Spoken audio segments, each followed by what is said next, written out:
Hey, good morning, everybody. It's Steve with Real Progressives. It is like one of the prettiest days of the year so far for me here in Homestead Grum. and the sky is blue, the birds are chirping. Kid woke up, gave daddy a big old kiss. Life was just beautiful. And got a lot of yard work to do, got a lot of garage cleaning to do, got all these things to do because I'm going to D.C. on Monday to cover a economic forum on Capitol Hill with Stephanie Kelton and Paulina Cherneva and several other economists. Hopefully we'll get you some good live streaming. I'll be able to hopefully interview some people there, namely Stephanie Kelton. Be really awesome. That would be like my Super Bowl of interviews. In any event, though, I wanted to talk to you about what's been on my heart tonight and this morning. And that is that as I looked at the news, I realized that Obama is ready to sign the Dakota Access Pipeline. He's about to let it happen. And he's a Democrat, right? He's a Democrat. And so what does that mean in the real world? It means that the vote blues support Barack Obama.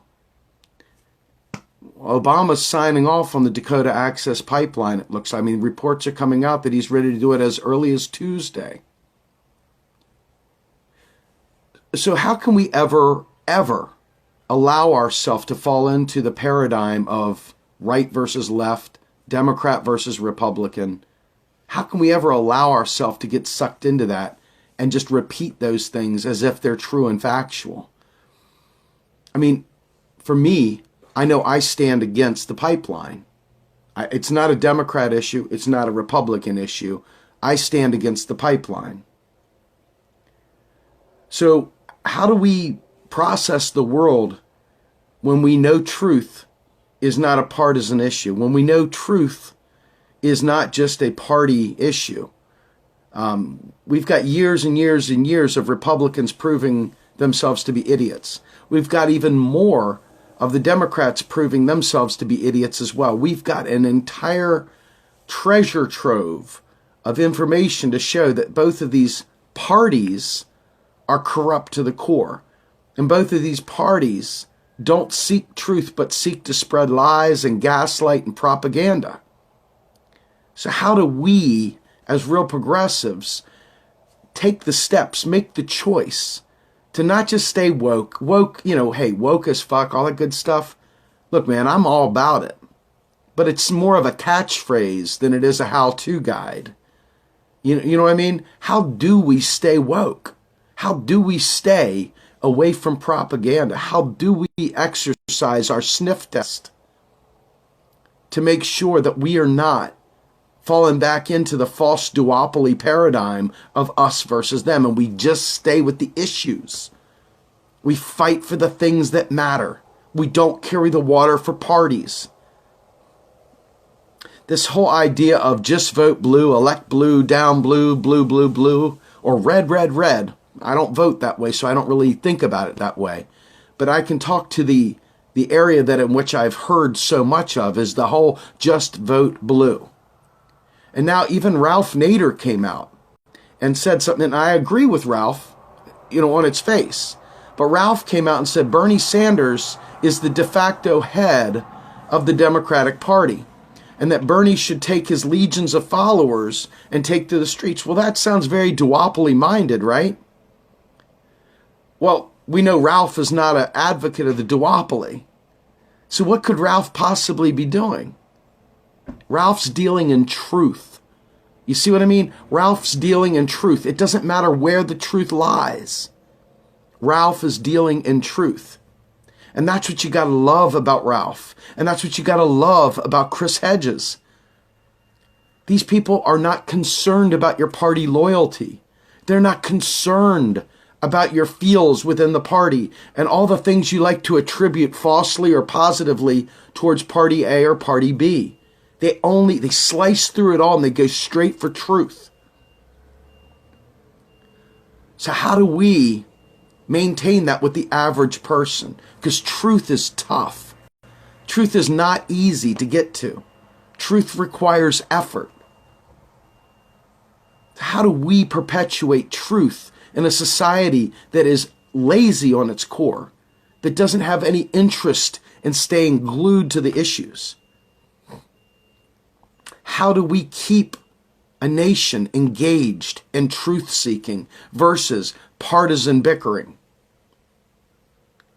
Now, I'm not a both-sider here. Make no mistake about it. The Republicans do not support most anything that I believe in. The lone thing that I believe in that they support is reducing federal taxes. But aside from that, very little. Very, very little. But the Democrats on paper are not the Democrats in action either, right? So what is it that we do to keep people from falling into the duopoly yet again when the Green Party couldn't even get 1 fricking %? Think about that. It's very, very hard to penetrate a system where you've got all the deck stacked against you. You've got all the regular people saying what seems like a blinding flash to the obvious. You know a third party is never going to win. You know a third party can't win. That's why we got to stop worrying about parties as much. And we got to focus on truth and let people fall where they may. That way we can support candidates wherever they exist. When they're right, they're right. When they're wrong, they're wrong. Call them out on it, stand against it, etc. But this whole high school football kind of mentality of homecoming, where you got the cheerleaders on this side and the cheerleaders on that side, that's not truth. That's a shit show. That's a joke. It's a farce. I mean, we need unity, right? But unity in what? What do you want to unite around? You want to unite around a party? Do you want to unite around progressive principles? What do you want to do? How do you expect to create an environment where truth reigns supreme? Think about it. This is an open-ended question. I don't have all the answers here.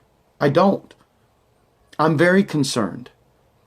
I'm very, very concerned. There's an awful lot of people who I went to war with for Jill at the end, who I see are already going back to the duopoly. They're already starting to talk highly of Elizabeth Drug Warren. You know, I just want to make sure that as many people as I can affect as possible, I want to make sure you stay woke, but in a meaningful, actionable way. The Obama wake-up call this morning, realizing he's going to sign the pipeline, even when he doesn't have, there is no Hillary Clinton to hand this off to. He's handing it off to Trump.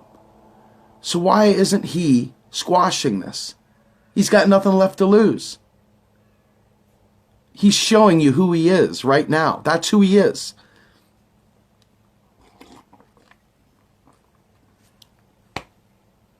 And yet there's so many lemmings out there. We had this one person, I wish I could give you a screenshot. She sent us an inbox. And that inbox said, "No thanks." I said, "No thanks?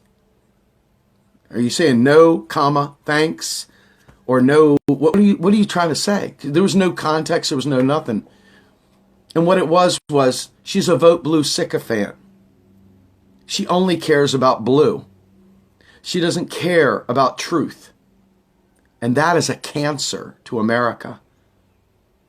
People like that are a cancer to America. They're a cancer to our children. That mindset is what kills people around the world. People around the world are looking at that person without even knowing it and saying, "You're a murderer." People like that, literally, that mindset is what I hope we can avoid going forward. It is scary as hell, isn't it? To see people that aligned with a party and not know any of the policies that are going on, not care about any of the things going on, that they're just steeped in vote blue. Does that not scare the shit out of you? Does it scare you even when the green people do that? When they're just like, I am a revolutionary, I'm not a reformist, and blah, blah, blah. But yet they'll let a whole moment go completely where they ignore fixing something that can be fixed right now, all in the name of purity. This is why I like being what I call a real progressive, a true independent with a pure ideological understanding of right and wrong. It's not like some ideological, rigid Tea Party person. It's somebody that just realizes none of these parties are actually progressive. None of them are. So I have to kind of pick and choose my battles. I don't have a progressive party that is strong enough right now to impact today's governance. There isn't one. But we can help, but there's not one. So you must work within the system and outside the system to affect change. I'm not going to just crap on the people that are desperate today, who aren't making their bills today, who can't eat today, to make you feel like a good revolutionary. We have to make sure that we're fighting for the moment, tactics, here and now, kind of immediate needs. And strategic, that's that long-term marathon, not a sprint. You got two facets to this thing, right? Tactical and strategic. We got to look at both. And it always has to stem from a absolutely brutally honest assessment of the circumstances. Anything less than that, and you're just playing right into the game. You're not living in honesty. Honesty requires a fearless and thorough inventory of the situation. Fearless and thorough. Any kind of impulsive knee-jerkism that causes you to do something based on some bizarre inherent loyalty is not a fearless search of the truth. Don't you ever let yourself be fooled into believing otherwise. So as we sit there and look at the fact that Obama is about to sign in this pipeline, how does that change your perspective of the world? Does it? Did you already know this? Did you already know what many progressives have known for a very long time? Or is this the first time you're hearing these things? The fact that Obama gave all his political clout to try and push the TPP, to try to help Hillary get elected. And it failed. Are you still going to defend Obama as if it's the GOP that blocked him? For Standing Rock, for the Dakota pipeline, are you going to blame that on the GOP? Are you going to blame Libya and Syria and Yemen and Honduras and Iraq purely on the GOP? Is that how we play this game of truth? Truth requires fearless determination to find facts, not blind party allegiance. So what are you going to do to keep people awake, to keep them engaged, to keep them fighting proper protests, ones founded in actual progressive causes? Racial justice, gender justice, climate justice, economic justice, election fraud.